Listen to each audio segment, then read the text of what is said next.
Na Sulina, a partir deste momento, um programa de debates, informações, opiniões, desabafos, críticas, elogios, sugestões e curiosidades. Está no ar. Tema Livre. Muito bem, são 10h08. Bom dia, Dom Pedrito. Estamos começando o programa Tema Livre aqui na sua Rádio Sulina. Rádio Sulina, a voz do Ponche Verde. Temos o patrocínio da hora certa da Madeireira Trindade, excelência no comércio de madeiras. Esfriou, né, pessoal? Tá frio. Para alguns, desconfortável. Eu estou olhando aqui, tá na tela do meu smartphone, o rosto lindo, lindíssimo, da minha sobrinha Bibiana, filha da Gabriela e do Leonardo Cassol. Ali, com a sua roupinha de ursinho, cuidadosa, quentinha. Isso nos dá aquela sensação de humanidade, de sermos cada vez mais onipresentes na necessidade que esses pequenos filhos, sobrinhos, netos, têm de nós. Um grande beijo para a Bibiana, um grande beijo para a Gabriela e um grande abraço para o Leonardo Cassol. Mas eu falei a respeito disso porque tem uma expressão, Valdir, senhores ouvintes, ser ou não ser, ou como diriam os ingleses, be or not be. Mas ser ou não ser o quê? Ser ou não ser humano? Ser ou não ser de direita, de esquerda? Ser ou não estar em sintonia com o resto do planeta? Afinal, qual é a posição que eu me encontro? Qual é o meu papel dentro dessa sociedade? Qual é o entendimento que eu tenho que ter dos modismos criados por A ou por B, que acham que os seus modismos têm que virar lei, tem que ser obrigatório para todos e que todos têm que simplesmente se curvarem para esses mesmos modismos. Eu estava acompanhando uma matéria ainda agora pela manhã e a deputada federal Rosângela Moro, esposa do ex-juiz Sérgio Moro, hoje senador, entrando com um projeto de lei para que as mães de crianças reborn, é isso? Reborn. Esses brinquedos, esses bonecos, tenham assistência emocional, assistência para cuidar do seu lado emocional, pagos pelo Sistema Único de Saúde. Ser ou não ser? Ser ou não ser o quê, Valdir? Paciente? Transigente? Afinal de contas, em que mundo nós estamos vivendo? Já tivemos e ainda temos aquela percepção de que alguns tentam direcionar todo o amor, todo o carinho que não conseguem colocar para um outro ser humano, um outro semelhante, colocam para um cachorro, para um gato, para uma cobra, enfim, para os seus pets. São seres vivos. Agora, quando nós chegamos nesse limiar, eu esqueci que todos aqueles que eu citei agora há pouco, cães, gatos, pets como um todo, já têm leis que os protegem e que dão direitos, muitas vezes, que o próprio ser humano não tem. Agora tem os bebê reborns, os bonecos, e que estão virando moda, estão virando, hoje, objeto também de proteção da lei. Que mundo nós estamos vivendo? Com tanta criança necessitando de carinho, de atenção, seres vivos precisando de alguém que lhes estendam a mão, que lhes tire da miséria ou da invisibilidade que a sociedade muitas vezes lhe impõe. Aí nós vamos ligar a televisão e somos obrigados, porque é em todos os canais. E não é simplesmente, como dizem alguns, mas é só apertar o botãozinho ali do controle remoto e desligar. Não é assim que as coisas funcionam. Nós estamos num imperativo de modismo criados por alguns e que está batendo na porta da nossa casa. Quando uma deputada federal, a senhora Rosângela Moro, vem aí a público, de uma maneira absurda, se manifestar, por quê? Porque ela quer voto do modismo. O Benir, agora há pouco, no seu programa, falava da necessidade da troca para casa. Quando nós já ligamos diretamente aquele dia para o Moraes, eu e tu, e nos foi dito que a tal placa do raio-x custa em torno de R$90 mil, aí nós ficamos e temos que entender e aceitar, perceber que um deputado federal, uma deputada federal quer criar uma lei para que pessoas que compraram aquela boneca tenham uma assistência pelo SUS. Quando pessoas estão morrendo nas portas dos prontos-socorros, quando temos cada vez mais as deficiências de uma saúde, um país cuja sua previdência, cujo seu sistema de saúde ameaça entrar em ruína, ameaça falir por falcatruas, por roubos, por desvios, aí vem uma autoridade legal, eleita, constituída, falar em criar leis para proteger mães de bonecas. Ser ou não ser? Ser paciente, talvez, Pacazzi. É isso? Bom dia, Norton, bom dia, nossos... Eu prometi que não ia falar, viu? Mas, olha, que tu tá prometendo muito, hein? Não sou candidato, prometo que eu não sou candidato. Bom dia, nossos colegas de trabalho, bom dia, Dom Pedrito, bom dia, enfim, a todas as pessoas que nos honram com a sintonia mundo afora. Olha, eu vou te dizer uma coisa, toda essa história aí, o denominado, olha, os modismos, né? Bebê reborn, olha só, me trouxe com saudade, e até vou reler, né? Uma das maravilhas do nosso escritor brasileiro, que tanto orgulho nos dá, o Machado de Assis, que o Machado de Assis produziu obras extraordinárias, maravilhosas. Né? É uma pena que hoje em dia, né, muito poucas pessoas têm o interesse de saber mais profundamente a respeito de suas obras. Ele que é o fundador da Academia Brasileira de Letras, que, aliás, imagina se a gente conseguisse, através da inteligência artificial, e é possível, ouvir a opinião hoje dele a respeito da sua Academia Brasileira de Letras. E ia dar pano para manga. Mas ele, entre tantas obras extraordinárias, fez um conto chamado O Alienista. Vale a pena, eu recomendo. É uma recomendação pessoal. Busque o livro, busque, enfim, através da internet, já está disponível. É um conto. Apesar de que alguns tecnicamente acham que é uma novela. Mas não, é um conto. O Alienista, vale a pena. Então, é o Dr. Bacamarte, né? O alienista é um psiquiatra. Na época lá se chamava alienista, para tratar os alienados. Aqueles que fugiam do padrão, né? Desvios de conduta que chamavam atenção, e aí o alienista, muito atento, o psiquiatra, muito atento, ia separando essas pessoas dos normais, né? Então o anormal era separado, ia sendo levado para a Casa Verde, que era o manicômio. Mas e o que não se comunica também é alienado? Bom, aí vamos lá, vai ler o conto. Lê o conto que tu vai ver. É muito bom.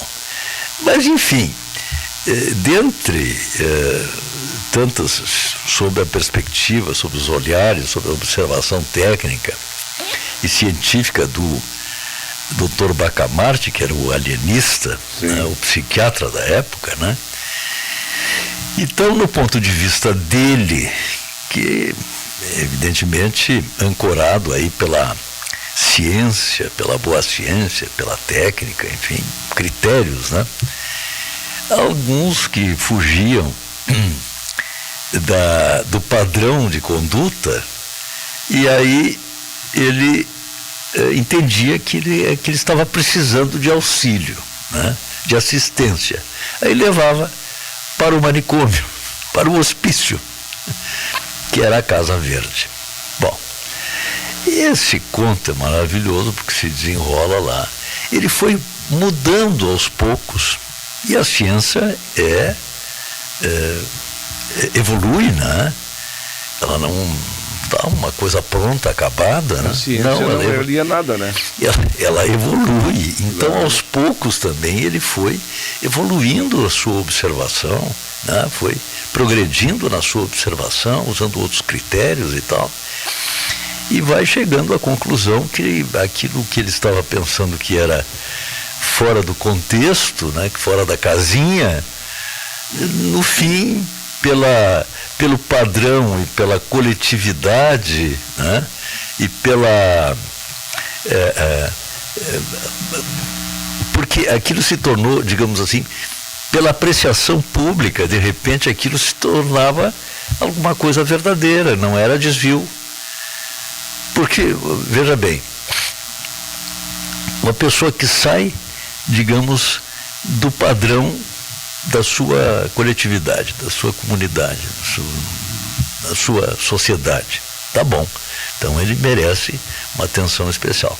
Mas de repente, quando a sociedade está praticamente igual no seu procedimento, então tem que internar toda a sociedade. Pois é. Esse caso aqui, claro que tem muita piada em torno do assunto, só podia, né? Claro que sim, é possível, né? Tem muita piada, mas é uma piada que dói no bolso, né? Sem dúvida. Bom, aí o que acontece? Na prática, me contaram assim que uma criatura, uma mãe dessas de bebê reborn, é evidente que essa pessoa está precisando de uma assistência, claro, né? Será que alguém vai querer um marido reborn também? Não, isso não tem jeito. Então ela está precisando de uma assistência, de uma atenção de natureza psiquiátrica, né? Uma assistência psicológica, sei lá, claro que sim, isso não tem a menor dúvida. Bom. Tu acha isso? Mas é evidente. Mas será que essas pessoas não acham que nós precisamos de uma ajuda psicológica? Pois aí é que está, é um bom debate, né? Mas me chamou a atenção o seguinte, que ela insistia numa unidade de urgência, né? De pronto atendimento, uma UPA, que ela deveria passar, ela estava com aquele seu filho, seu bebê, né? E tinha necessidade, ele estava passando mal, segundo a visão dela, né? Pronto. E ela precisava ser atendida, ela fez um escândalo tão grande que chegou ao médico que estava atendendo de plantonista ali, o socorrista. E o socorrista observou, viu, examinou, olha só, tá? E disse assim, não, minha senhora, vamos fazer o seguinte, eu não estou chegando a conclusão nenhuma por enquanto, mas a senhora, eu vou lhe recomendar aqui que a senhora me traga esses exames aqui para a gente aprofundar esse assunto, para eu saber exatamente o que tem o seu bebê. E botou num papel, recomendando e pedindo, prescrevendo que ela encaminhasse um exame de sangue, um exame de urina e um exame de fezes. Na hora que ela trouxesse esses 3 exames do tal bebê reborn, tudo bem, ele podia continuar então a sua investigação terapêutica, né, médica, para ver o que poderia recomendar como tratamento. Eu achei uma resposta inteligentíssima. Até hoje ela está tentando ver se consegue tirar sangue do bebê, não conseguirá. Exame de urina nem pensar, né? Mais reais, né? Mas então, e qual é o pressuposto da originalidade de todos esses eventos para casa? Norton, Freud dizia o seguinte, muitas vezes, sobre um determinado aspecto, as pessoas... Né, Norton Silva te mandando um abraço. Um grande abraço a ele também. Não sem razão, se classifica, por exemplo, se divide, muitas vezes, ou se dividia a sociedade entre virtude e vício. Deste lado estão os virtuosos, do outro lado estão os viciados, né? Essa distinção qualitativa entre o ser humano, uns virtuosos, outros viciados. E Freud dizia o seguinte, não, esse enfoque, na verdade, ele é um enfoque mais de natureza moral, né, ética, do que propriamente biológica. E o enfoque que tem que se dar, como pressuposto de tudo, como base de tudo, é o enfoque biológico, né? Então, de um lado estão os doentes, de outro lado estão os sadios. Sim, mas que doentes? Doentes mentais. Ele classificava dessa forma, tá? Numa escala, né, Norton? O sujeito não precisa estar com a melancia pendurada no pescoço. Olha, que cara lá, olho com ele, né? Que é aquilo, né? Ele não precisa, assim, de evidências do tipo, né? São comportamentos, desvios, né, de comportamento, assim, que fogem do padrão. Não implica que cada um tenha o direito de ter a sua personalidade. Mas quando começa, por exemplo, no caso aqui do bebê reborn, quando a pessoa começa a destinar, a dar vazão ao seu sentimento mais profundo de amor, de carinho, de solidariedade, de perdão, de compreensão, de afeto para um objeto de borracha, bom, vamos aprofundar. Ou estamos todos errados e de fato essa pessoa está enxergando mais do que todos nós juntos, né? E de fato esse objeto de borracha merece mesmo a maior atenção do que os demais, os de carne e osso. Tu acha que os os cães vão perder o protagonismo?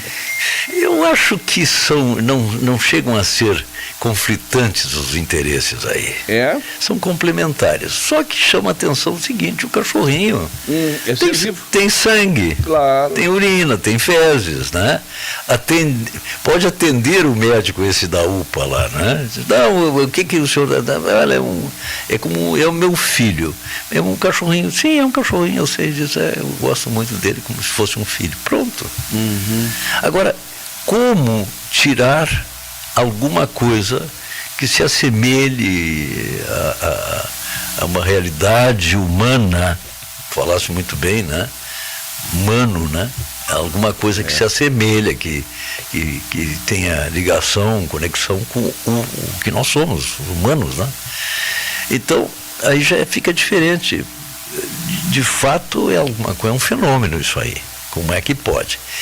Eu acho que a pessoa tem direito. O Freud também dizia o seguinte, qualquer objeto, vivo ou não, ele tem o direito de ser objeto de amor. Tem. Mas isso é subjetivo. Isso está nos limites da pessoa. Ela tem o direito de dizer, não, eu amo aquela cadeira. Pronto. É uma realidade dela. Sim, mas será que nós estamos imitando a arte nesse momento? Bom, seja lá como for. Agora, querer que esse amor pela cadeira, essa dedicação pela cadeira, essa afeição pela cadeira, que tenha que ser padrão para os demais, não. Essa é a questão. Quer dizer, a dimensão social desse amor, dessa dedicação, desse carinho, desse apreço, terá que ter, digamos assim, uma aceitação obrigatória por parte dos demais? Me parece que é um exagero, né? É o que está se querendo com os tais bebê reborn. Enquanto estava lá, disse, olha, essa pessoa aqui adora a boneca, que idade ela tem? Ela está com 60 anos. Tá bem. Uhum. Por que não? Claro. Tu entende? Claro. Pode adorar boneca, eu quero ter, não é uma ou duas, eu quero ter 10 bonecas, 100 bonecas, sei lá quantas. Não tem problema nenhum, desde que se limite a vontade específica daquela criatura. Isso é uma febre nacional ou é mundial? Mundial, né? É? Já é mundial. Mas aqui o Brasil já está dando. O Brasil realmente é diferente, ele tem que ser estudado, né? Já está dando um outro aspecto. Porque aí afora. Já queria lei para isso.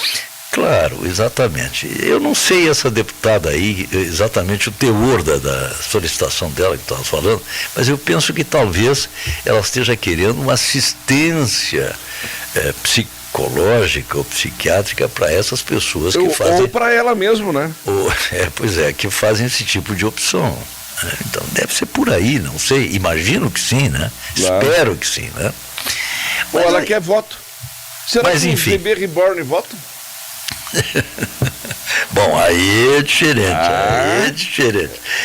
Mas é como dizia aquele sábio, né? Diz assim, entre o céu e a terra tem mais do que avião da Varig na época, que ele dizia, né?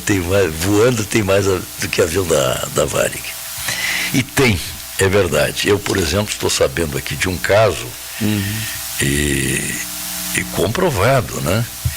Mas eu vou me aprofundar e no próximo programa prometo trazer detalhes a respeito disso. Certo. De um cachorro que foi picado por uma cruzeira. Opa! Na região da parte de cima aqui da cabeça, quase no pescoço, por aí. Bom, não estava lá no interior, não houve condições de aplicar soro antiofídico, nada, não teve como, né? Mas o cachorro está bem. Ué? Pois é. E eu quis me aprofundar nisso, mas eu vou pessoalmente saber esse detalhe. Né? Não, e será que ele tem uma proteção natural? Eu queria saber, parece que foi aplicado eu queria saber. Eu disse, não, foi aplicado um remédio, mas que remédio? É preciso que se saiba que remédio é esse, que maravilha, que milagre, que fantástico isso. Mas não, eu agora, pasmem, fiquei sabendo que não foi remédio, que foi uma oração. Opa! Tá. Prometo trazer oportunamente. Mas eu acho que tu deveria compartilhar essa oração conosco. Não, mas eu não sei.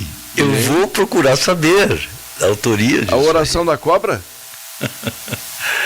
Eu não sei. Mas nós temos muita cobra em Dom Pedrito, para casa. Nós temos sim. É? Nós temos sim. Nós estivemos na barragem aquele dia. Eu, o Dr. Edson, sim. O amigo Ricardo Teixeira, mais o Joneu, né? Sim. E, para minha surpresa, não achei nenhuma. Será que elas estão migrando? Norton, quando começou a barragem, há séculos atrás, né? Essa barragem do Taquarembó. É séculos? Foi preciso, sim. Foi preciso fazer, digamos, uma limpeza diária para a instalação das dependências lá, que iam abrigar funcionários, enfim, escritórios, etc. Então, naquela oportunidade, houve, com licença ambiental, tudo dos órgãos ambientais, houve uma limpeza, um dimensionamento da área lá, e foi dada a licença para o corte de árvores nativas. Tá? Certo. Árvores como coronilha e outras, né? Bom, e aí se fez aquela limpeza. E claro que aquela madeira toda começou a ser empilhada, né, ali. E uma dessas visitas lá, eu estava muito eufórico, né, com a barragem, continuo eufórico, né, com a barragem, e fui lá visitar e vi tudo aquilo. E vi aquela pilha de madeira lá. E perguntei a eles, qual é a utilidade que vocês vão dar a isso? Nada. Me disse o chefe lá, o gerente, né? Nada, isso aqui está acumulado porque assim foi determinado pelo órgão ambiental que nós cortássemos e deixássemos aqui. Digo, mas escuta, mas sem utilidade isso aqui vai apodrecer, vai ficar do jeito que...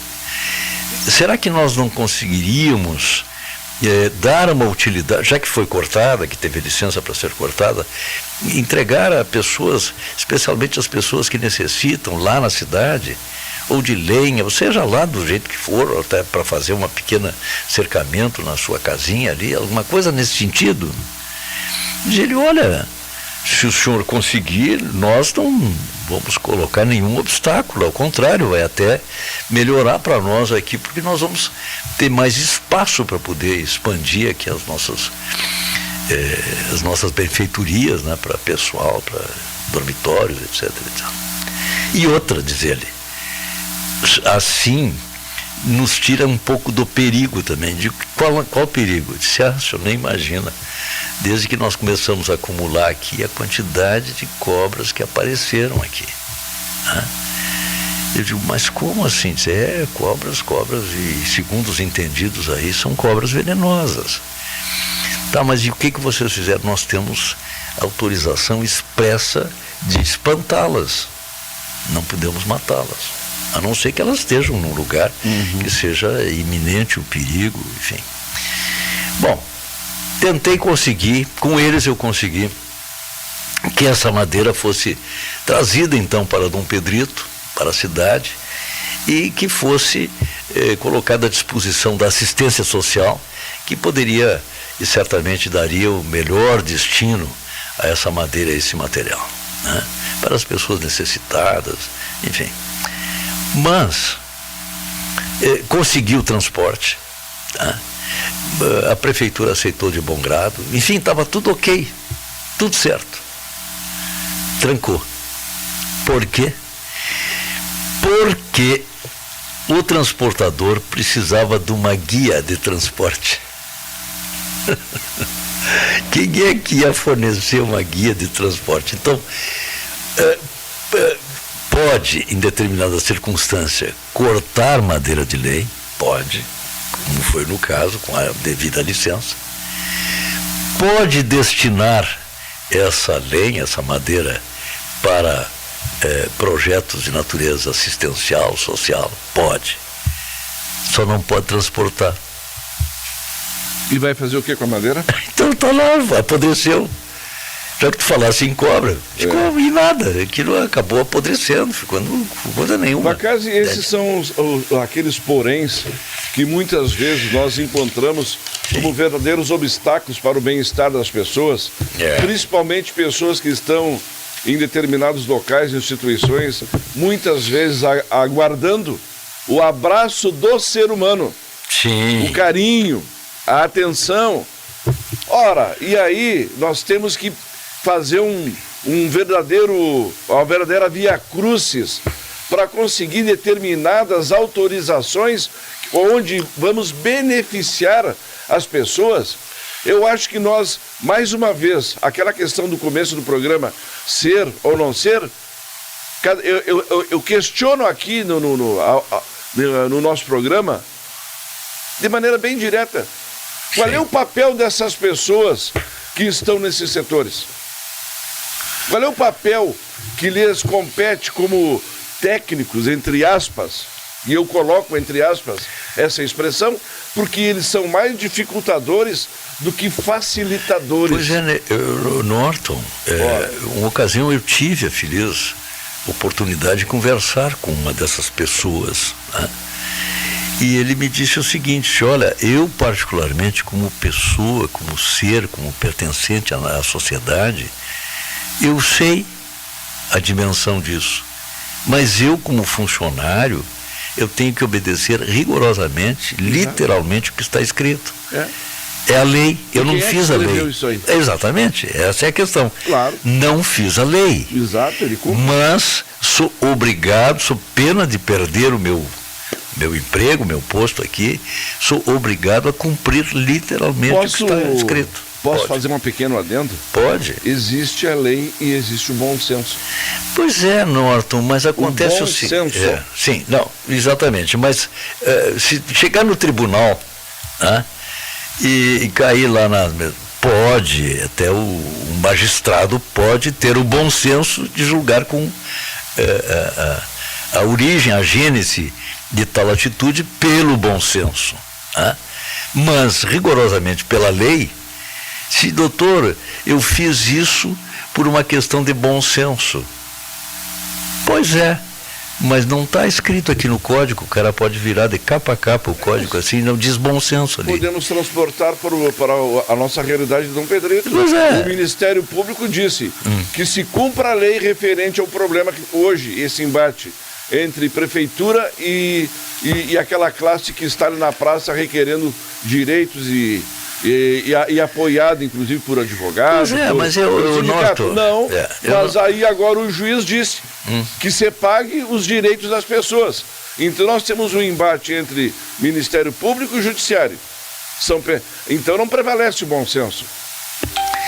Não sei, Norton, isso aí é uma outra questão que...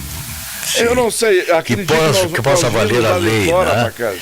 Nós olhava aquele matagal invadindo a estrada e o nosso amigo Dionil ainda disse, não, mas é só pedir licença. Pedir licença para quem? Olha, está na nossa audiência aqui o doutor Pedro Derli, o amigo, um grande abraço a ele. Sargento Félix. Também um grande abraço a esse amigo. O Krause está na nossa audiência, muito obrigado. E uma porção de outras pessoas, mas aos poucos aqui eu vou tendo...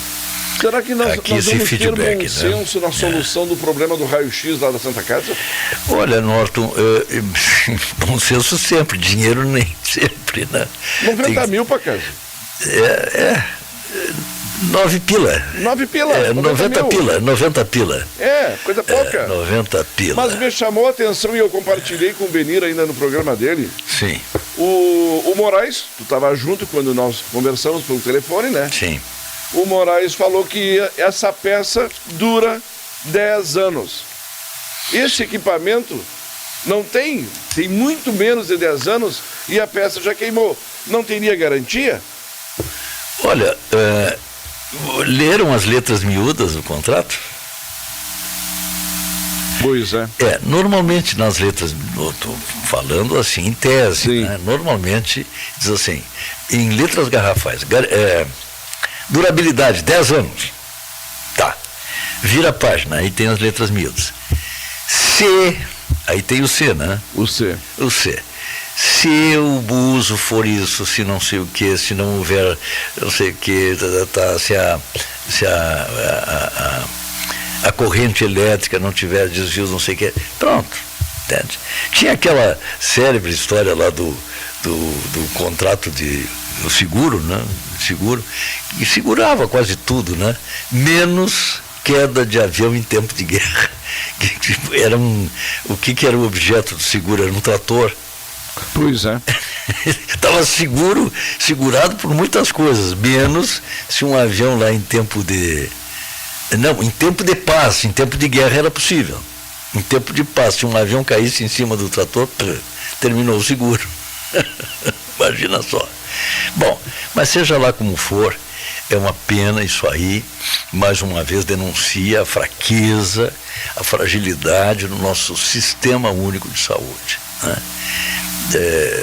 Por aí, né? E extensão disso. A saúde pública no Brasil não deixa de ser, continua, tem alguns nichos ali que são maravilhosos e tudo. Essa parte há de se reconhecer. É a parte da gestão, né, Pacaso? Tá, tudo bem, seja lá como for. Mas a saúde pública no Brasil é um caos, de uma maneira geral. Tá? É um caos. Porque o que acontece? E não é só em Dom Pedrito, é no Brasil inteiro, né? A gente sabe que quando toca para a questão de saúde pública, né? Saúde sustentada por todos nós, pública, né? Que é gerida através dos governos. Então essa questão, por exemplo, que vem de longa data e cada vez se agrava mais, essa questão da chamada municipalização da saúde. Acho muito bem que ela seja gerida aqui, desde que venham os recursos que tiram daqui. De onde que você acha que saem os recursos? Saem do bolso do cidadão. Onde é que está o cidadão? Onde é que ele está trabalhando? Onde é que ele vive? Né? Onde é que ele convive? É no município. É daqui que sai a riqueza. É dos 5.500 municípios que tem o Brasil que saem as riquezas para alimentar toda essa máquina. Tu tá utópico hoje, né? Pois é, mas é daí que sai. Então, veja, como é que é gerado esse recurso, é gerado aqui. E por que tem que ir para lá? Posso dar uma informação? Ele tem que voltar. Então, quando se faz assim, essa combinação, olha, sabe, a saúde tem que ser atendida por quem está vendo de perto, quem tem o olho para enxergar aqui o problema, certo? Tem que municipalizar mesmo, desde que venham os recursos. Cadê? Onde é que estão os recursos? Mas qual recursos? Todos, inclusive esse para pagar o raio-x. Tá, mas aí são recursos oriundos da arrecadação do município que deveriam ser devolvidos para o município. Então é isso que eu estou falando. Pois é, mas amanhã é quinta-feira, né? Sim. Deverá ter uma reunião, vai ter uma reunião, se não, pela informação que eu recebi ontem, em Santa Maria, sim, onde irá se propor a unificação do com a arrecadação do ICMS e do ISS para casa. O ISS até então é um imposto recolhido no município e que fica 100% no município. Segundo as informações que eu recebi de uma pessoa ligada ao setor, a partir desse novo formato, o nosso ISS arrecadado iria para o governo do estado, onde haveria uma fórmula desenvolvida pelo governo para fazer a restituição de alguma parte do que foi arrecadado. Nós não teríamos mais 100% daquilo que foi arrecadado pelo ISS. Olha, chamada causa municipalista, né? Agora, por exemplo, estão os prefeitos lá. Na marcha dos prefeitos. Grande parte dos prefeitos brasileiros, a maior parte talvez, lá em Brasília, tentando defender o que é seu, né? Claro, com unhas e dentes, né? Afinal de contas, o que nos toca, né? E tem que tocar a fatia maior, sempre. É onde está o cidadão. E tudo é feito em nome do cidadão, aquela coisa toda, né? Aquela demagogia toda. Não, vamos defender o nosso cidadão, o nosso contribuinte, o nosso eleitor.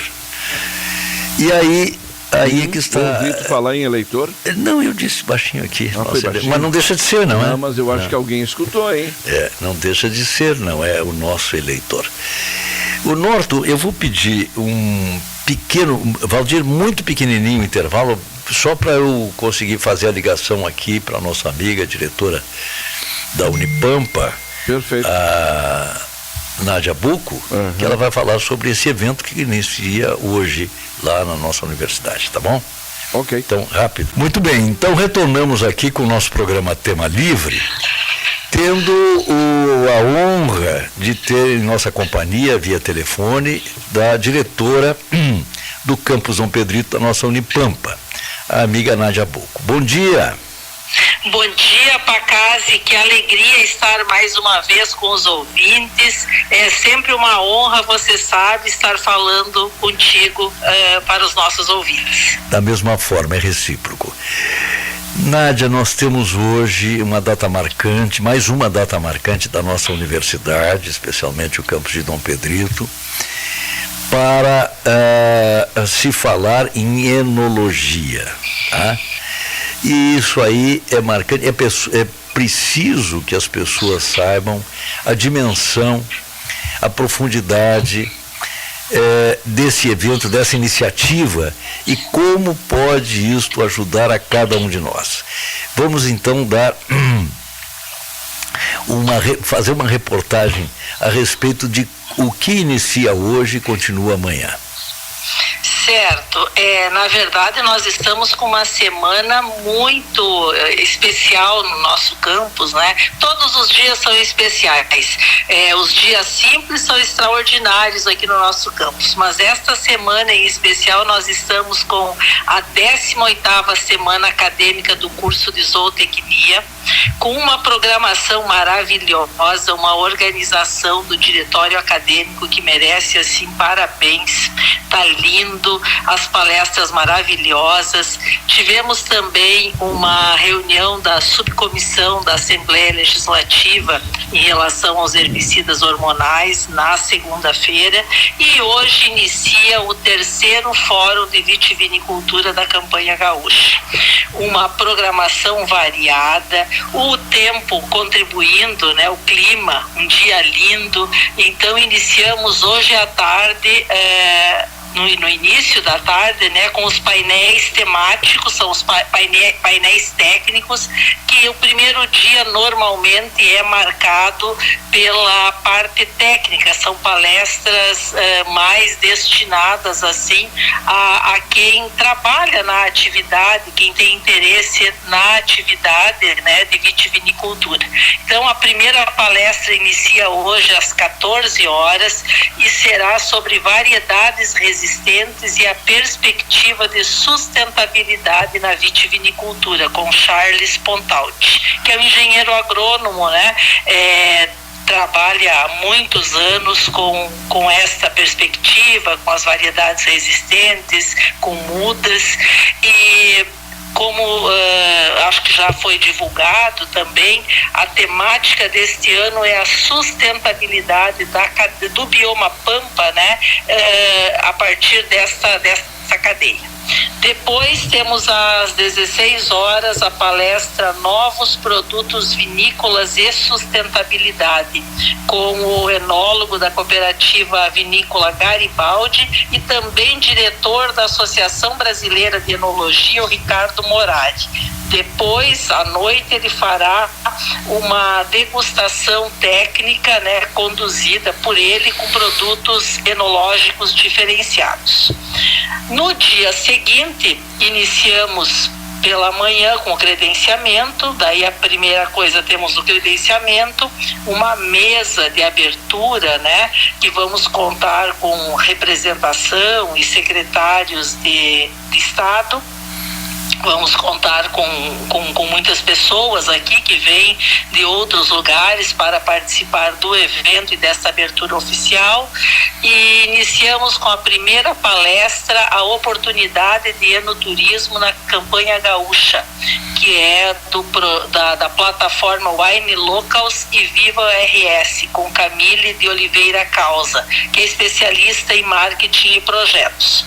Ao meio-dia, um case de sucesso, bodegas vinhas desde 636. É o enoturismo e a vitivinicultura numa ótica de produção sustentável, artesanal e familiar, com Tiago Gutierrez. Às 13 horas, um almoço harmonizado, as carnes do Pampa com os vinhos experimentais da Unipampa. Junto a esta atividade teremos assim o prazer, o privilégio de contar com a feira de produtos locais que estarão em exposição junto ao almoço harmonizado, e também um outro projeto importante de bares e restaurantes, que é um projeto coordenado pelo Sebrae. E às 16 horas, a palestra Sustentabilidade na Produção Vitícola, com o engenheiro agrônomo Leonardo Cury, que é do Instituto Federal Rio Grande do Sul de Bento Gonçalves. Na sequência, ocorre o deslocamento para o vinhedo, com encerramento, sunset nas vinhas, com a prova dos espumantes e vinhos elaborados pelos alunos do curso de enologia. Enfim, uma programação belíssima, ganha Dom Pedrito, ganha a região, porque com certeza neste momento... Alô? Pois não, pode falar, estamos ouvindo, sim. A campanha gaúcha, né, todos os olhares estão para Dom Pedrito, porque aqui se desenrolará, né, será palco do 3º fórum, né, que traz palestras, traz pessoas importantes da cadeia produtiva. Com certeza um evento de sucesso, e que a nossa universidade, o nosso campus, sente-se muito honrado em sediar. Nádia, esse evento se desenvolve todo ele, com exceção evidentemente lá do Vinhedo, se desenvolve todo aí na universidade, não é? Sim, todo ele aqui no campus. No campus. E o acesso, como é que as pessoas, quem pode participar? É via inscrição. Nós já batemos as 200 inscrições, né? Sim. Via inscrição. É um evento importante você colocar, né, que ficou um bom tempo ficaram com as inscrições abertas. Sim. E é importante porque tem um fator limitante, que é o número de lugares, né? A gente tem será em torno de 200 pessoas, mais ou menos. 200 pessoas. E certo. É uma realização nossa, da Unipampa, né, do curso de Enologia, do Sebrae, nosso parceiro de sempre, dos vinhos, da Associação dos Vinhos da Campanha Gaúcha, com Ceviches, e nesse ano nosso patrocinador master, a Secretaria de Turismo do Rio Grande do Sul.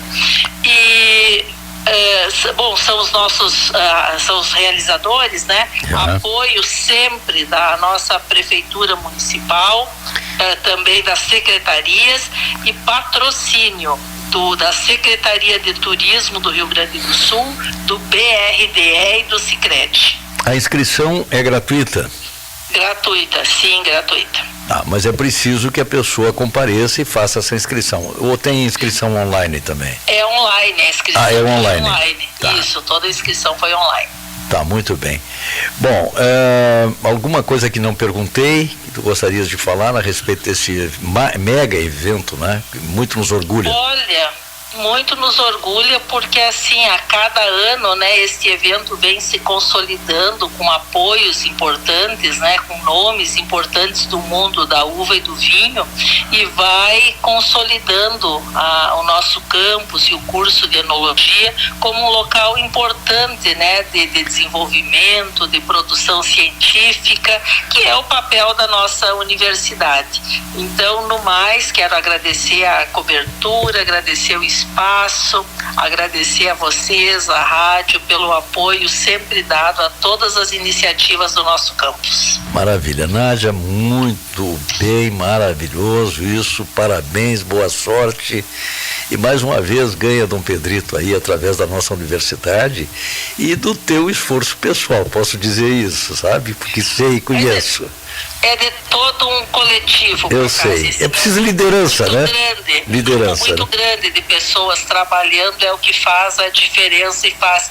Esta semana, especialmente, quem veio ao campus vai entender a grandiosidade, porque é uma universidade de médio porte, né? Sim. E nesta semana, todos os eventos, assim, com lotação máxima, em salas diferentes. E o que muito nos orgulha, falava agora há pouco com o Algacir e o João, que são os colegas de gestão, né? Isso. Dá trabalho, né? Algumas pessoas se sobrecarregam mais, mas é muito reconfortante, é muito prazeroso, né? Tu vê que a universidade está cumprindo o seu papel, que é fazer essa devolutiva para a sociedade, né? Fazer essa devolutiva desse investimento público que é feito para a manutenção da universidade. Então, as pessoas vêm buscar as pesquisas, vem buscar as palestras, casa cheia toda semana, e ainda na sexta-feira teremos um outro evento muito importante,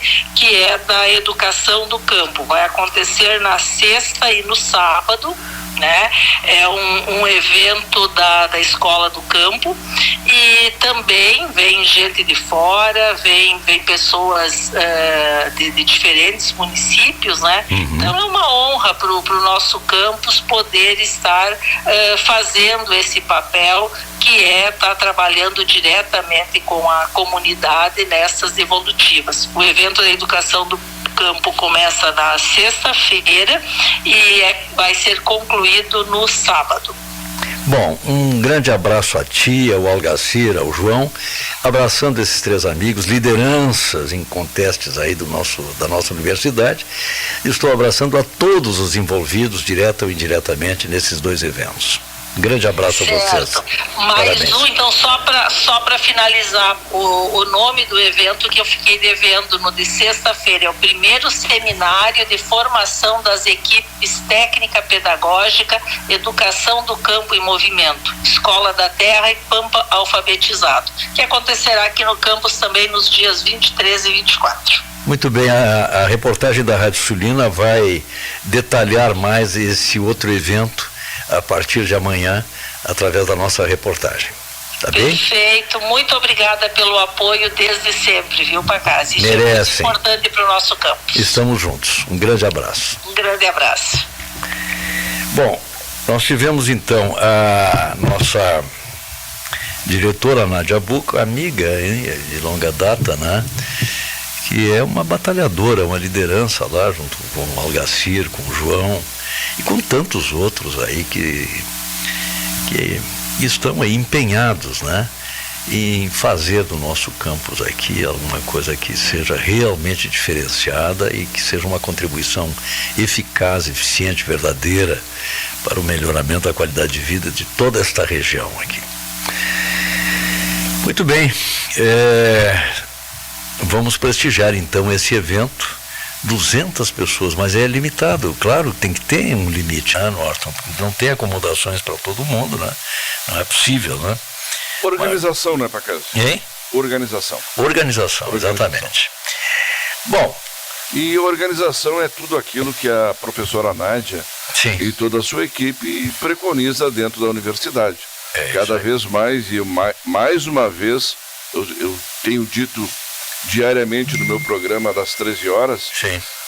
Unipampa, gatilho do desenvolvimento técnico, do ensino, de tudo aquilo que Dom Pedrito precisa para ser diferente. Não é só uma questão de ter uma universidade, é utilizar da maneira correta, e a diretora e professora Nádia faz isso aí com muita competência. Olha, 999-388090 é o telefone aqui do programa e podem mandar mensagens, né? Então a Lila está dizendo o seguinte: bom dia, guris, obrigado pelos guris. Da minha parte também. Bebê Reborg, guris, o que vem mais por aí? Hospital e médicos Reborg, psicólogo Pois Reborg. é, falar em hospital, Pacazzi, eu estava acompanhando o Denir e o João, Sim. falando a respeito ainda do pronto-socorro, todos aqueles problemas. Uhum. Aí eu procurei algumas informações e eu quero compartilhar contigo, até para que tu possa me ajudar a achar um raciocínio de ser ou de não ser, no caso. Sim. É assim, ó, te lembra que nós falamos no programa passado a respeito de que a pessoa chegava ali, se era particular ou tinha convênio, internava diretamente, perfeito. Mas que quem era do SUS tinha que fazer a volta lá pela porta de entrada do SUS no hospital, que seria via pronto-socorro, estando ou não com um pedido de internação nas mãos. Aí alguém me falou o seguinte, que muitas vezes o paciente SUS, que vem lá da UBS ou do PAN, faz a volta, chega lá no pronto-socorro, é atendido pelo médico plantonista, e aí vem o outro médico lá pediu a internação. E segundo essa pessoa comentou comigo, que o médico plantonista pega o telefone e liga para aquele que está de sobreaviso, Pacazzi, lá na Santa Casa. Ó, doutor tal, tudo bem? Tu tá de sobreaviso, aqui eu tô com um paciente para ti, vou internar. Não interna. Eu tô em Pelotas. Eu tô em Porto Alegre. Norton, eu estou em Rio Grande. Tá falando do Dom Pedrito isso? Pois é. Eu tá moro aqui, contando uma história do Dom Pedrito, é? Ah, tá. Tá, eu tô em Rio Grande. Como assim? Não, mas tu é o médico sobreaviso hoje. Pois é, mas eu tô viajando. Tá, mas e o que é que eu faço com o paciente? Não, dá uma medicação para ele aí, para ele dar uma melhorada, analisa aí, manda para casa. Não, mas ele tá mal, tá feia a coisa, manda para Bagé. Ué. Sem comentários. Aonde vai a produtividade? De onde é que a Santa Casa vai tirar recursos para mandar consertar os seus equipamentos, como a placa do raio-x, por exemplo? Se procedimentos como esse podem, eu não estou dizendo que está, podem estar ocorrendo. Eu já tinha ouvido comentários anteriores a respeito da não presença dos sobreavisos em Dom Pedrito. Porque quando me dizem, olha, tu é o plantão sobreaviso, tu tem que estar onde? No mínimo na tua casa, né, para casa. Com todos os teus contatos ali estabelecidos para não deixar ninguém na mão. Mas quando tu vem essa informação que o sobreaviso está viajando, aí se ele está viajando, não deveria, em tese, ter um outro no lugar dele? Mas hoje não está aí muito comum esse atendimento remoto? Mas a não ser que tenha aquela... que lembra do filmezinho aquele do Jornada nas Estrelas? Sim. Que o cara entrava ali dentro daquela salinha e era teletransportado para outro local? Será que eles estão vivendo no mundo do cinema? Será que isso já tem aqui também? Eu não sei, para casa. Dom Pedrito é tão profícuo em algumas coisas que eu nem duvido que tem e que nós não estejamos sabendo. Bom, Tirando a ironia, sim, é inadmissível, né, para casa? Tá, é obrigado por lei, então, ter o sobreaviso. Lógico, contratado, está sendo pago. Muito bem. E está recebendo, né? Mas segundo Moraes, todos recebem pontualmente. Tá, mas se é obrigado a ter e não tem, como é que fica? Pois é. E a produtividade vai para onde? Pois é, houve um tempo que, não sei, parece que continua sendo obrigado em prédios, né, a ter o extintor de incêndio, né? E quando não tem, o que acontece? Pois é. É obrigado por lei a ter o extintor de incêndio. Em caso de incêndio... Normalmente fecham as portas quando não tem. Pois é, mas é o caso. Mas quem é que dá a última palavra nisso? Nessa questão Quem é o provedor para casa? Não, tudo bem, mas depende especificamente do provedor? Mas lógico. E essa questão do cumprimento dessa determinação? Lógico. Dessa obrigação? E deve ter um coordenador técnico também, dentro da Santa Casa, que tem que fiscalizar e acompanhar, além também da Secretaria da Saúde do município. Então tá. Então, vai a UPAM, vai a UBS, o médico que está atendendo lá constata que realmente esse caso necessita de uma internação. Sendo do SUS, né? Do SUS, né? Do SUS. Tá. A pessoa com essa internação, com essa ordem, com essa determinação, essa recomendação de internação do médico da PAN e do PAN, né? Vai lá, não pode, tem que ir lá pelo pronto-socorro. Mas no pronto-socorro, então, se faz a verificação de, olha, realmente concordamos, vamos hospitalizar. Mas para hospitalizar é preciso que haja uma assistência médica, senão o cara fica em casa. Pois é. Não tem... Ou vai para Bagé. Não faz diferença nenhuma, tem que ter um médico olhando mas e aí vai para onde a pessoa produtividade? Credenciado, né? Bom, claro. Muito bem. Então, aí não tem. Tá, e quem é que dá a última palavra nisso aí? É o provedor? O provedor tem que chamar alguém, tem que nomear alguém? Para casa tem um conselho hospitalar, não tem? Tem o conselho hospitalar. Prefeito. Depois do prefeito, quem é o que manda no hospital? O provedor. E o provedor indica ou nomeia pessoas ali para serem responsáveis como coordenadores de determinados departamentos. Só que em toda essa história todo mundo ganha. Não tem ninguém de brinquedo ali para casa. Então os próprios profissionais da medicina também estão ganhando. Em síntese, as pessoas do SUS não estão sendo internadas por falta de assistência médica. Porque não é normal essa história de manda para casa. E, inclusive porque no hospital, a assistência médica no hospital. Sim, tu manda alguém para casa, tu assume o risco, inclusive, de que aquela pessoa venha a ter um óbito ou problemas sérios. Tá. E se um médico lá da UBS e do PAN orientou para que seja internado, ele deve ter todas as suas capacidades técnicas, dadas a sua formação como profissional da medicina, de saber que aquela pessoa precisa da internação. Agora, quando o que está de plantão, não posso internar. Mas não pode, porque não está tão bem, não está tão ruim assim. Manda para casa. E aí surge pelas ruas da cidade, surge de uma pessoa esse tipo de informação de que o problema também poderia estar relacionado à não presença do sobreaviso na Santa Casa, aí nós temos uma outra avaliação. Bom, mas entre o plantão, o profissional que está contratado para ficar de plantão, e quem contrata é o hospital? Sim, com certeza. Tá, muito bem. Entre o contratante, que é o hospital, e o contratado, existe um contrato, né? Claro, né? É óbvio, né? Pacazi. E se não há o cumprimento desses ditames aí, desses itens, né?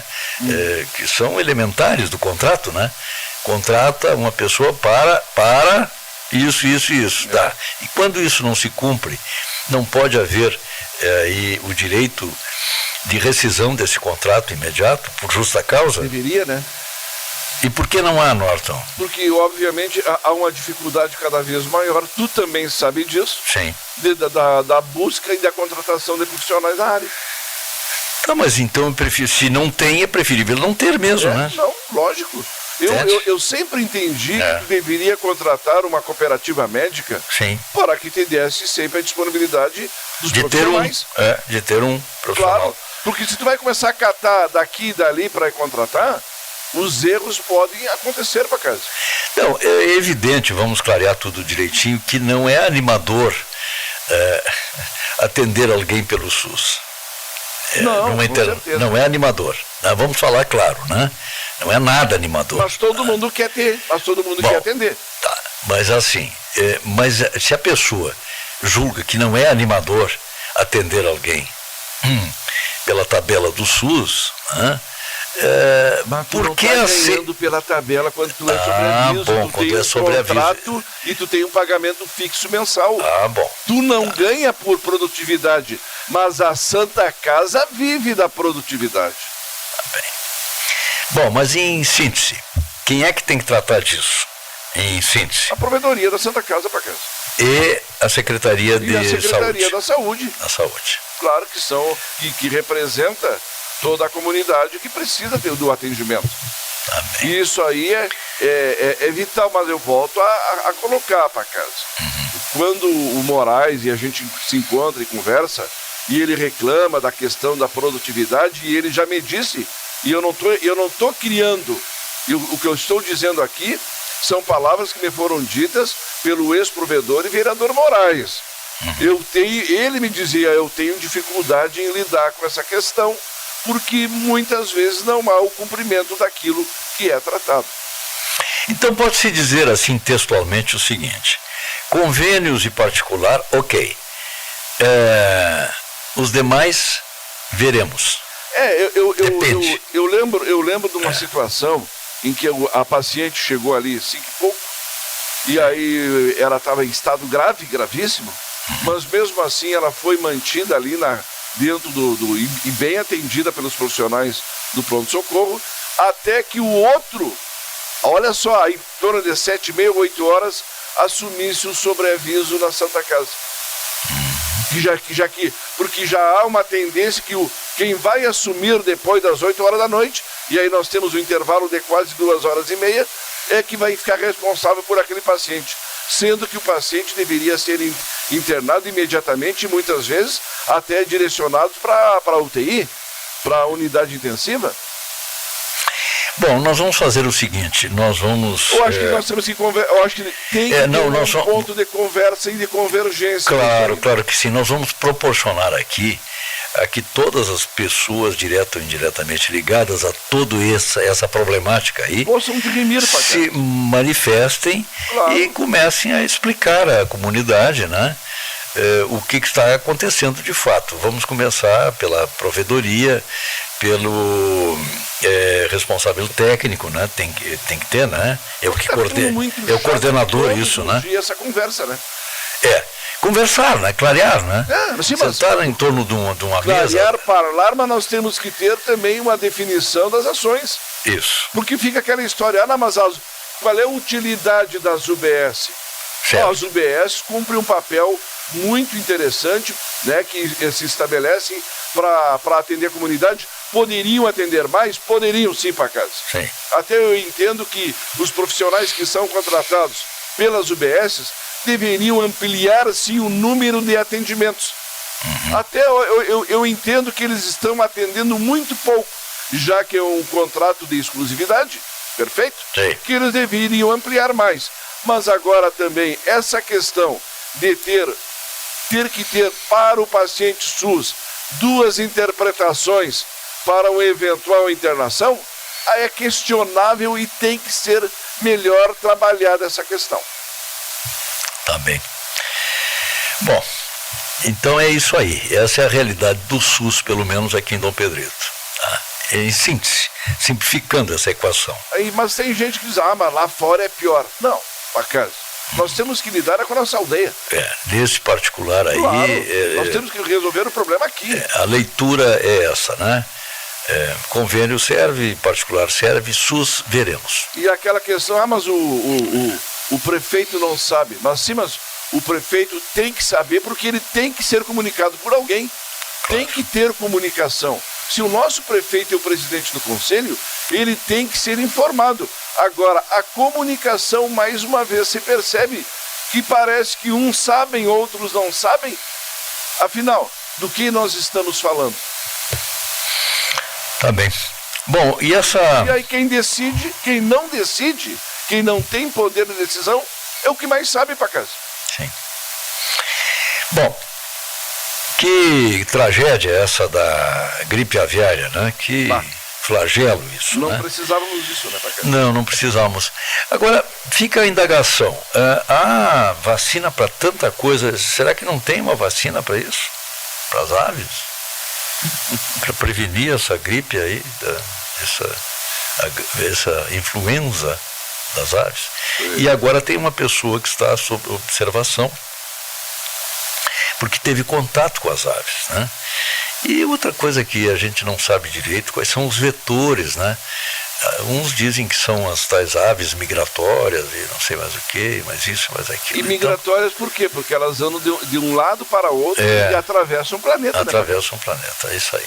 E quando nós temos animais silvestres, muitas vezes, aqui no nosso bioma, como já foi dito muitas vezes, o javali, o veado axis, temos outros animais, a própria capivara, Pacazzi, nós sabemos as patologias que esses animais silvestres carregam junto a si? Ô Norton, tu sabes que uma ocasião teve aqui uma polêmica muito grande a respeito de nomes de ruas. Tá?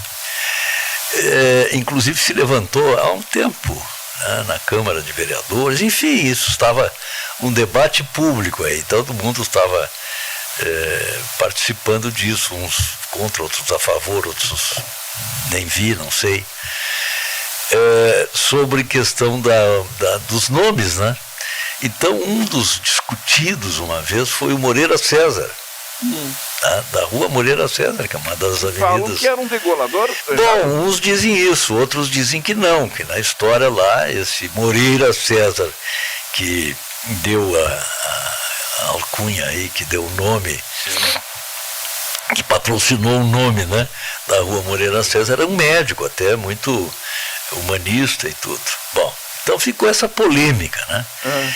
Mas enfim, foi isso por isso mesmo, e toda a questão da troca de nomes e coisa, não é, pois é, mas o fulano, a história é uma história pregressa, é isto, mas aquilo não é merecedora, e por aí vai, esse debate vai longe. Então, na época, e aí, vamos mudar, aí alguém disse assim, já deu uma conversada com os moradores da rua fulana de tal, era bom ouvir, porque eles são cidadãos, são contribuintes, né? São pagadores de impostos, são eleitores, né? Então era bom ouvi-los, né? Aí foi aquela, nós tínhamos uma unidade móvel na época e saímos à cata dessa opinião dos moradores, né? Não mudem nada, vou ter que mudar o meu endereço, que já está isso, que já está aquilo, mas naquela época, imagina hoje, né? Com todos esses essas ferramentas aí, e-mail e não sei mais o que e tal. O endereço da pessoa não é uma coisa de uma hora para outra. Imagina a dimensão mercadológica disso, enfim. Bom, aí alguém levantou uma questão que me parece sempre procedente e atualizada, que se deixasse com o tempo de dar nome de pessoas às ruas, às praças, aos monumentos, para que nunca mais houvesse esse tipo de polêmica. Outras sociedades bem evoluídas já fizeram isso, perceberam, né? Que muitas vezes, né, querendo homenagear a memória do fulano, todos nós, de uma certa maneira, somos, nesse particular aí, somos merecedores também de sermos amanhã ou depois nome de ruas, de praças, de logradouros, etc, etc. Tudo bem. Até pela... mas o que fez o fulano? Foi um cidadão digno, honrado. Pronto. É mais do que suficiente para ser. Então nós temos aí potencialmente todos nós podemos ter nome de rua, de monumento, de praça, de logrador, de tudo, de prédios públicos, enfim. Então, para terminar com essa polêmica, alguém sugeriu, em boa hora, é sempre oportuno, que não se desse mais, mas progressivamente, a partir de data tal, não vai se fazer mais a homenagem, chamada homenagem histórica, não é? Para pessoas, né? Com nomes de pessoas. E sim vai se usar nome de árvores, nome de adjetivos, de uma forma geral. Colocar o nome de urtiga, por exemplo? Pode ser. Sim. Rua das Urtigas. Nome de flores, de árvores. Por exemplo, existem por aí afora, não é? A Rua da Alegria. Olha só. Rua da Paz. Meu Deus. Será que lá a Cracolândia vai ter esse nome agora? Pois é. Aí, também, não querendo, digamos, polemizar mais, mas só contribuir, né? Contribuir, a gente pode buscar ainda nome de árvores, por exemplo, e nome de plantas, e pode-se fazer aí várias escolhas, né? Do tipo Rua das Margaridas, né? Rua das Rosas, olha que bonito, né? E se a pessoa quiser ser mais, digamos, sofisticado, ter uma coisa, aprofundar mais sob o ponto de vista científico, né, da originalidade do nome, que todos esses nomes têm o nome popular, né, e tem o nome científico, né? Então, por exemplo, existe uma enredadeira aí chamada 7 Léguas, que bonito. Olha, 7 Léguas. 7 Léguas de enredo. Mas o nome científico dela é Podrânia. Olha só. Olha que beleza. Onde é que o senhor mora? Moro na Rua Podrânia.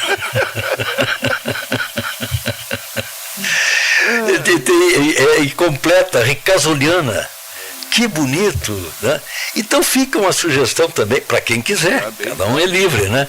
Para escolher, inclusive, para nome, não só nome de rua, de prédio, de logrador, de praça, mas também nome pessoal, quem gosto é gosto, claro, né?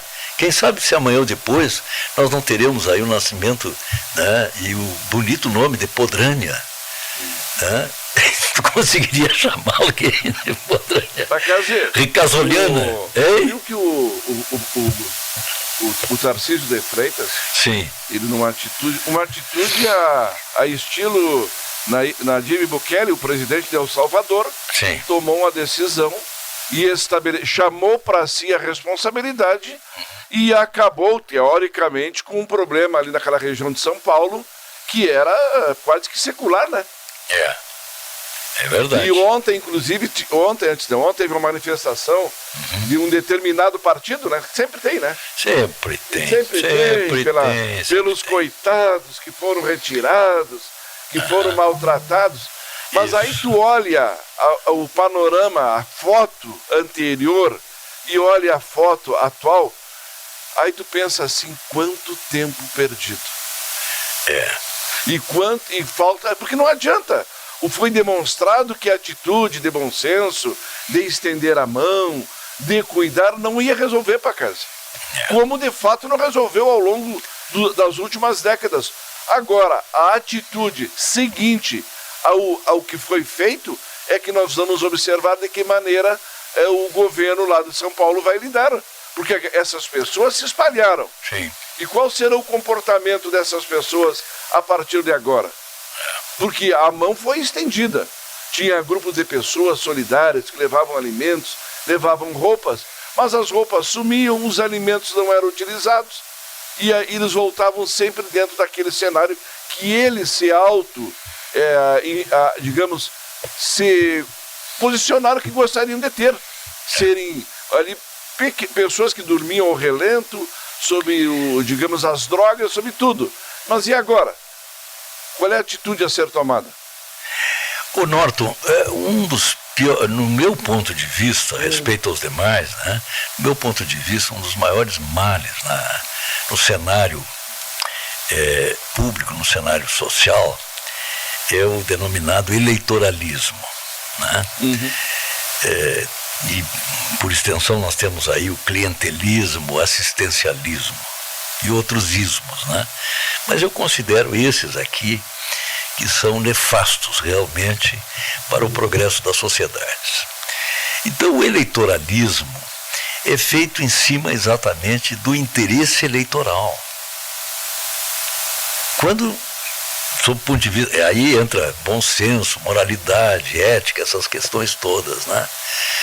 Não deveria jamais ser isso. Claro. Mas é um dos preços que paga a democracia, e eu diria que não é a verdadeira democracia. Essa democracia de arremedo, né? Essa democracia de faz de conta, né? Que admite isso, que tudo seja feito através do eleitoralismo. Por isso que eu falei aqui no início do programa aqui, nós temos o cidadão, temos o pagador de impostos, eleitor, né? Então é isso. Onde é que tem voto? Ah, tem voto lá, então dá para fazer, então dá para acontecer. Tá? É tudo em cima disso. Eu acabei de falar na questão dos nomes de rua, nomes Mas disso, tu acha nome daquilo. Que foi uma atitude fascista isso aí? Olha, eleitoralismo, tá? É o interesse exatamente centrado através desse mecanismo, que deveria ser um mecanismo honrado e honroso para a democracia, o voto, né? O processo eleitoral. Mas quem está, salvo honrosas exceções, quer ficar e faz tudo para permanecer. E aí então começa a fazer, direcionar, dirigir-se, tá? Dirigir a sua representatividade através do interesse eleitoral. Posso fazer uma pergunta? Pode. Tu acha que nós não temos o direito de tentar ajudar as pessoas a saírem da sua miséria? Nós temos o direito, eu diria mais até, o dever, mas desde que não haja esse interesse por trás. Mas então por que as pessoas, quando tentam ajudar essa parcela da sociedade que insiste, muitas vezes, em ficar sofrendo as agruras de tudo o que a vida pode lhe direcionar, as pessoas acham que o indivíduo é um fascista, ele é isso, enfim, ele é tudo aquilo mas que aí, é ruim. Aí é a opinião da pessoa, que aí entra exatamente essa opinião, ela vem eivada de interesse eleitoral, ele é político partidário, é isso aí, entende? Ele está fazendo, então eu tenho que denegrir, ou de certa forma, desprestigiar essa iniciativa, porque não foi a minha. Isso. Tá? Eu é que tenho o direito de tomar essa iniciativa de ser o amigo dos pobres, dos desvalidos. O Osai Sarmiento está te mandando um abraço aqui. Um abraço a ele também. Eu é que tenho o direito de ser aí o líder dos excluídos, enfim, essas coisas todas que a gente vê. Tudo isso é demagogia, tá? Eleitoralismo, assistencialismo, clientelismo, é isso aí. Tudo gira em torno da mesma do mesmo centro. E o centro é esse, o interesse de estar, permanecer sempre à sombra do poder. É esse. Tá? E aí fica assim, aí alguém diz, mas o que seria assistencialismo? Assistencialismo, por exemplo, vamos dar um exemplo bem, de certa forma até grotesco, né? A águia é um animal admirável pelo voo, né? Pelas alturas fantástica, é admirável sempre. Ela tem o seu lado também, que é da sua natureza, o seu lado aí, que não é tão elogiável assim, mas é da sua natureza. Mas, quando tu começas a habituar uma águia a pegar o seu alimento no chão, então dá milho para a águia, ela gosta, mas no chão. E ela vai se habituar, reflexo condicionado. Tá lá o grãozinho de milho, de sorgo, não sei o que ela gosta ali também, de carne, tá? Bota lá no chão. Um dia ela pode esquecer de voar. Ela pode desaprender a voar, de tanto que ela vai buscar aquilo que necessita para a satisfação das suas necessidades, de uma de suas necessidades básicas, que é alimentar-se, né? Vai buscar lá no chão, e um dia, de tanto buscar no chão, por honra e glória do assistencialismo, que ela um dia pode esquecer e deixar de voar, né? Ela pode se desabituar a voar. Bom, fica a mensagem aí para as pessoas que, enfim. Olha aqui, gente, começa a história, ainda continua o assistencialismo, clientelismo, eleitoralismo, o voto obrigatório. Mas uma verdadeira democracia que deveria nos servir de exemplo não é obrigatório. Não é necessariamente obrigatório. O indivíduo um dia vai ter que dar, mas se não fizer isso, então não vai ninguém. Bom, mas então aquele que vai obrigado não mereceria estar usufruindo o direito, o dever, sei lá, do voto. Não. Se ele não quiser ir, que valor tem o voto dele? Vai lá fulano e faz isso. Que é isso? E cadê a vontade, a volição, que é um dos elementos fundamentais aí do cidadão, né? Do responsável, do consciente, do que sabe o que está fazendo. Se ele for, eu votei porque eu quis votar, eu quero participar, eu sei o que eu estou dizendo, eu sei o que eu estou fazendo, tenho orgulho do que faço. Não, eu fui porque era obrigado a ir, pronto. É assim. E alguém diz, mas não adianta, que se não for assim, jamais vamos conseguir a democracia.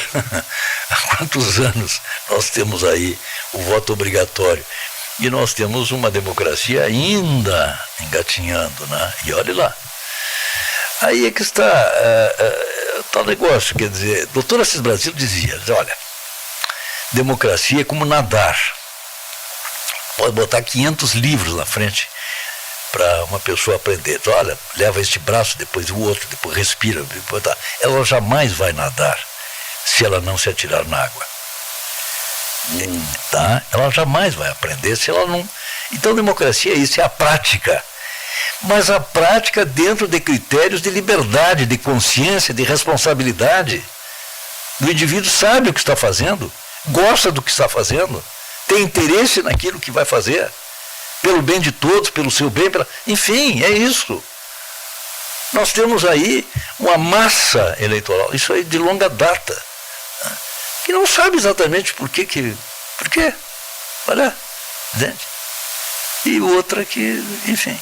Mas então é preciso que haja, de certa forma, uma uniformidade nisso. E uma prática da democracia fazendo através... Mas não é só lá de 2 em 2 anos, de 4 em 4 anos, seja lá onde for. Não vai lá que tem que votar, que não sei o quê. Não. É sempre através do plebiscito, através do referendo. Quem é que está aí perguntando a sua opinião a respeito disso, daquilo, daquele outro? Essa senhora aí que está propondo uma lei de assistência às mamães reborn. Quem é? Ela, por acaso, consultou os seus representados? Pois é, mas eu não... Não. se fez alguma pesquisa a respeito. Cara, pesquisa. Caro é viajar sem resultados práticos para a sociedade. Tá? É gastar em questões que não dão retorno para o cidadão, para a sua sociedade, para o melhoramento. Cadê o saneamento? O Brasil, agora os prefeitos estão reunidos lá. Um dos itens, o Brasil no seu todo, não chega a 30% de saneamento básico nos seus municípios, contando na média. Mas isso é muito ruim, é horrível, é um número pesaroso, preocupante, mas há anos está assim. Então, pois é, mas a pesquisa é cara. Caro é não fazer aquilo que tem que ser feito, como o caso. Entende? Paccardi, será que lá em Brasília alguém vai tentar entender o que é hoje a maneira como somos tratados pela CE Equatorial?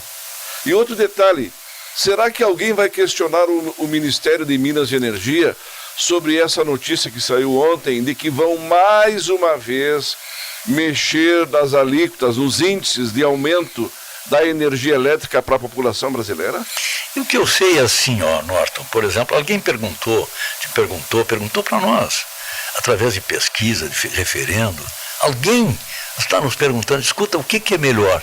Nós temos essa proposta, temos essa outra, o que você acha a respeito disso? Cadê a prática dessa natação chamada democracia?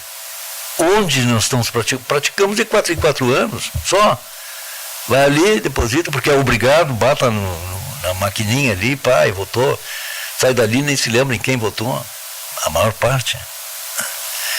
Então, assim, Norton, o que eu sei a respeito de tarifa de luz é o seguinte: existe um projeto que eu já vou dizer o que é um projeto demagógico, né?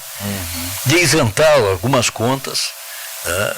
Isentar algumas pessoas, aliás, através da conta de luz, pessoas que não podem pagar, pessoas que têm dificuldades, etc. Mais do que compreensível que a sociedade se una, é verdade, para dar uma certa assistência a essa pessoa no período que ela está passando esse trabalho.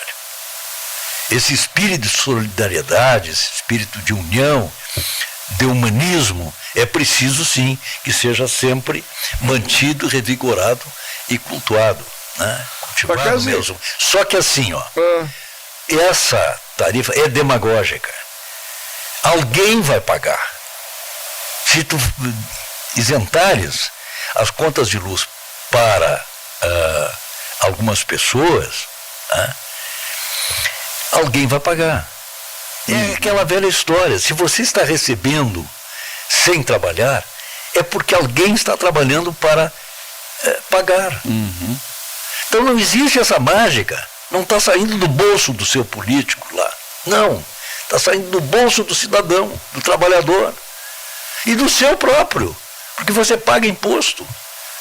Ali vai comprar. Não, mas eu quase não compro nada, só compro uma carteirinha de cigarro lá. Está pagando imposto. Está pagando mais de 70% de imposto. Por aí vai. Quando nós temos aí um percentual de quase 40% ligado à cobrança da conta da energia elétrica e tem determinados valores aplicados, por exemplo, em investimentos nas chamadas energias renováveis, e aí tu pega a eólica, tu pega também os painéis solares, né, para casa? Sim. As fotovoltaicas, tu pergunta, mas nós já não pagamos? Já não temos uma energia renovável em uso, que é a hidrelétrica? Bom, precisamos continuar pagando para o projeto de energia renovável? Isso aí. Olha, a gente está vindo aí para muitas pessoas por mensagem no celular que a pessoa providencie a renovação da sua prova de vida. Não faça isso. Tá? Ontem eu busquei a informação, não procede. A questão da solicitação e atualização de prova de vida é feita lá no banco, na instituição, no agente que recebe o seu benefício para lhe repassar. No banco, na caixa, no banco, sei lá. Lá é que eles vão lhe informar se você precisa fazer. Tá? E ali você vai ali fazer a vacina, por exemplo, e toma uma nota ali na sua carteirinha, pronto, isso é prova de vida. Isso é prova de vida, tá bom? Isso é bastante para... Diz que o São Pedro está contestando isso aí. A prova de vida, tá bom. Eu ontem participei com muita honra, né, tive um prazer muito grande de participar de uma reunião de políticas culturais, do Conselho de Políticas Culturais de Dom Pedrito, que é muito importante, porque faz parte de todo um arcabouço técnico, jurídico, legal, né, infraestrutural, para se requerer e reivindicar recursos para o atendimento de eventos e de questões de natureza cultural. Muito importante. Bom, Pacazzi, gostei muito. Pois nem. só para finalizar, a Santa Casa de Misericórdia de Livramento, diz a matéria, que foi palco de um emocionante ato de solidariedade. Familiares e amigos de Renato Amaral Kumer, natural de Dom Pedrito, que organizaram uma mobilização para a doação de sangue em prol do jovem, pois ele necessita de sangue do tipo O negativo. Isso. Desde as primeiras horas do dia, dezenas de pessoas hoje já se concentravam em frente à agência transfusional do hospital e, segundo a equipe de enfermagem, às 8h30 já tinham sido distribuídas mais de 50 senhas aos voluntários. Que bonito. Segundo a equipe da agência transfusional da Santa Casa, a prioridade de atendimento está sendo dada às tipagens O positivo, O negativo, A negativo e B negativo. A Santa Casa segue recebendo doadores até às 13h30 e a orientação é que todos compareçam com documentos de identificação, com foto, bem alimentados e em boas condições de saúde. Que bonito isso, que admirável. Olha, gente, que maravilha, é emocionante isso aí, emocionante. E eu digo assim, ó, cada vez que se percebe, que se vê, que se constata uma realidade dessas, da comunidade unida, uníssona, né, e realmente interessada no próximo, de fazer o bem, de querer manter aquele tecido social íntegro, isso é realmente maravilhoso, emociona. E emociona muito mais quando a gente percebe que muitos dos nossos políticos, infelizmente a maioria, não percebem a qualidade dessa sociedade. Não percebem, e tanto não percebem que acabam tomando atitudes e preconizando comportamentos que realmente vão contra essa atitude, esse perfil maravilhoso, essa característica, essa personalidade, esse caráter do povo, essa índole do povo brasileiro, na sua expressiva maioria. Isso é que é lastimável, né? O Brasil conhece o Brasil, muitas vezes não é reconhecido pelos representantes, entre aspas, do Brasil. Que pena isso. Nós não podemos jamais esquecer, Pacazzi, aqueles valores que nos posicionam e nos colocam como sendo seres humanos. Jamais podemos esquecer isso aí.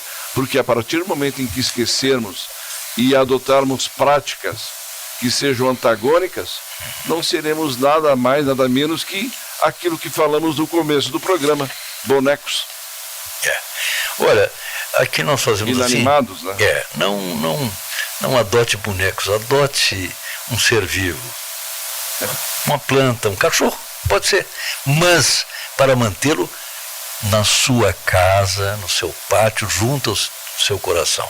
Portanto, não alimente os cães no espaço público. Não alimente, não encoraje eles a permanecerem num lugar onde eles não estão bem, onde eles não são felizes. Eles seriam felizes se estivessem com você, na sua propriedade, na sua casa, entende? Eles merecem melhor ambiente. E os vizinhos não merecem esse incômodo, né? De você manter esses cães ali do lado de fora. Mas é que eu não tenho lugar. Então não tenha. Então não faça. Não faça. Se você não tem condições de ter, não tenha. Eis a questão. Não alimente os cães no espaço público. Porque o cão é da sua natureza. Ele é territorialista. Ele vai entender e ele está certo, coitado do cão. Ele está bem. É isso mesmo. É da sua natureza, ele vai entender que aquele espaço é seu. E ele vai defender com unhas e dentes. E pode até agredir os outros se preciso for. Coitado. Entende? Que pena isso, que lástima. Ele vai ferir alguém ou, estando ali, certamente será ferido também. Tá? Não alimente essa ideia de manter os cães na rua. E você alimentando vai mantê-los ali. Leve para sua casa. Ponha junto do seu coração. Faça isso. E respeite o espaço de todos. O espaço é público, não é seu exclusivamente. Tá? É isso, Norton. Vamos indo? O tempo urge. Mas a benemerência, ela é muito boa quando é praticada, principalmente com o dinheiro dos outros, né? À base do suor, do trabalho, de pessoas que ao longo de décadas e séculos fizeram um esforço descomunal para tornar o Brasil no que é. O chapéu dos outros? É o chamado chapéu dos outros? Chapéu dos outros. E aí, muitas vezes, quando aqueles que tanto fizeram pedem socorro e não são atendidos, e outros que nada fizeram simplesmente viram as costas. Um abraço para casa. Grande abraço, Norton. Obrigado pela sintonia, gente. Muito obrigado pela atenção, pelo carinho, pelo afeto. Nos queiram bem, que não custa nada. Estaremos de volta na próxima quarta, se Deus quiser. Até lá. A Rádio Sulina apresentou Programa Tema Livre. Obrigado pela sua atenção e até o próximo encontro.